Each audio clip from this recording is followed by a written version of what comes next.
Greetings, my name is Odin from the Odin's Musings YouTube channel, and I'm here on behalf of Aura Crystals. Today I'm going to be talking about the Tubular Peyote stitch, which is another fundamental rope stitch that you can use for a variety of projects, from creating rope necklaces, bracelets, even create small half-inch sections to make beads and string on to other projects. This is basically done using the Even Count Peyote stitch, so if you aren't familiar with that technique, be sure to check out our video on the subject. There will be a link down below, as well as a card up in the corner here. For this project, we're going to start off by using two contrasting colors of size 11 Delica beads. You can use whatever seed beads you'd like, it's just that the Delicas tend to show the shape a bit better, so it's easier to find the next bead in your stitch. If you would like to turn this into a piece of jewelry, you will need a clasp of your choice, in my case a lobster claw accompanied by a jump ring. You will also need two accent beads, anywhere from 4 to 6 millimeters, just to cover the ends of the rope. I am using a D-weight white Nymo for this project, but anywhere between a 4 to 8 pound test Fireline will be just fine. I am also using a size 12 beading needle, but feel free to use a size 10 if you're more comfortable with that. Be sure to check down in the description box for a full materials list, as well as links to where you can purchase supplies. And with all that being said, let us get started. So like flat even count peyote, we're going to start off by threading on the first 2 rows of our project. In this case, I'm alternating between color A and color B, and I'm going to thread on 5 sets for a total of 10 beads.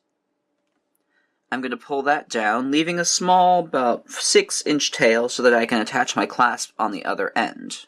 To form my ring, I'm going to pass back through all of these beads once more, so that once I pull my thread tight, the loop forms. I'm going to then take my tail end and my working thread and tie an overhand knot. And this will form the base ring of our stitch. I'm going to then thread through the next bead over so that the knot stays inside the bead next here and won't be stuck inside the thread that we're going to be working with. So since I have chosen to start my thread path out of this color, this rose gold, I'm going to designate that color A, and I'm going to designate the blue color B. So tubular peyote works almost exactly the same as flat peyote. We're going to be working with the same colors at the same time, so I'm going to need to jump from a color A to the next color A to the next color A all the way around. And to build my third row, I'm going to add one color B, skip over, and pass through the next color A. And when I pull that through, the next color B sits right on top. I'm going to continue my peyote stitch, adding on one color B, jumping over and passing through the next color A. One color B, jump to the next color A. Then we're going to do that 2 more times to finish our row. So one color B, jump to color A. One color B, jump to color A, which is the last one, which is also the first one that we started from. We will have formed this pattern here. We also need to step up in order to start our next row. So I'm currently coming out of the color A. All I'm going to do to step up is to move up to the topmost color B. And from here, I'm going to work around on the topmost color Bs. So I'm going to add my color A, jump over the gap and pass through the next color B, so that the new color A sits on top of the previous one. You can pull this tight to start to cinch the tube together and let everything pop up. Add one color A, pass through the next color B. Pull tight to let the tube cinch. Add one color A, pass through the next color B. One color A, pass through color B. Finally, one color A, pass through my last color B, which is the one that we started from. Then in order to get to our next row, I'm going to step up and go through the topmost color A. Pull that tight and our tube starts to form. I am back at the color A's, so for this row I'm just going to add color B's. add one, color B, jump over to the next, color A, because it's the topmost bead and the one that is sticking up the furthest. Pull that through to put in a third, color B, in our rope. 1B through the next A, and so forth until you have finished the round. I am at my last set, so I'm going to go through the last color A as well as jump up the topmost color B on the next row to set up for a new row. I am back on my color Bs, and those are the ones that are sticking up the most, so I'm going to add one color A, jump over and pass through the next color B to add my new row. And that's how you continue with the Tubular Peyote. In this row, we're going to go all the way around, adding on color A's again. We step up to the next color A, which will be this one up here, to add a color B row, alternate between color A and color B until we have the length that we want. Continue on until you have about an inch or so and you're very comfortable with the stitch, and then I can show you how to end threads and add new ones. This is again one of those trickier stitches because the starting point is really difficult to navigate through because it's so small and so hard to hold.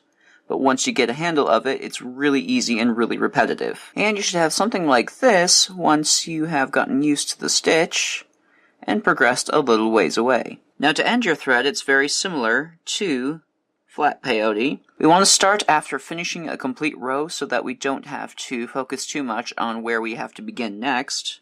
And we're just going to weave our needle through our beadwork, going down the path of the peyote stitch, kind of in zigzag motions. We can even secure it tighter by turning our threads. So when we're coming up through one direction, we can go to the next bead over and go down a few more beads, even repeating the same thing, changing our direction, until we feel that the thread is secure enough. Going to kind of form circles and loops all around, and once you feel everything is nice and secure, you can go ahead and trim your thread.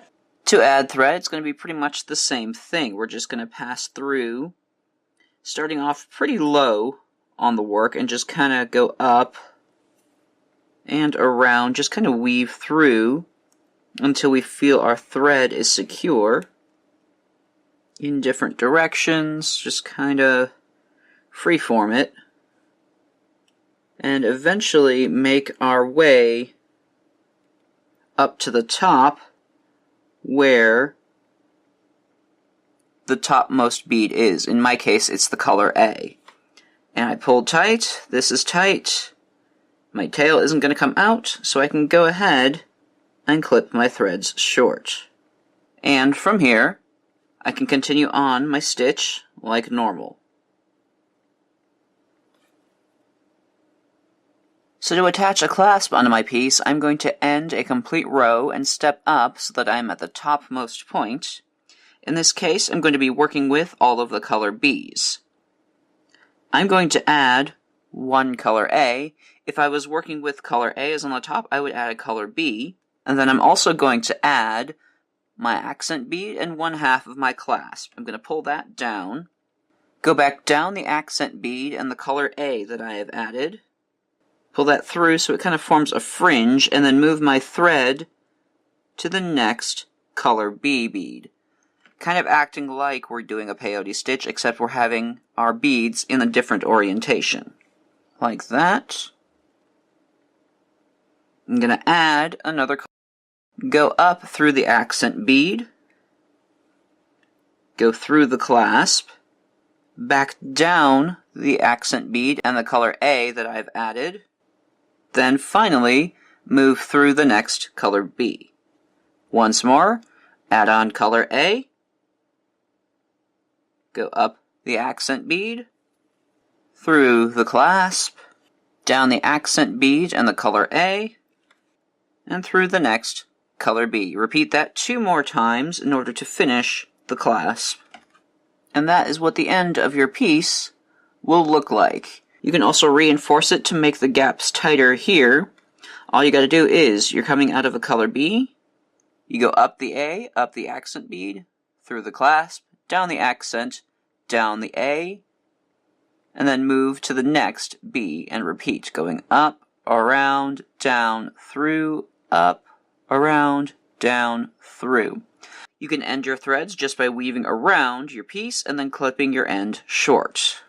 Don't forget to do it on the other side as well. In this case, it is also the B color beads, as they are sticking up higher than the color A's.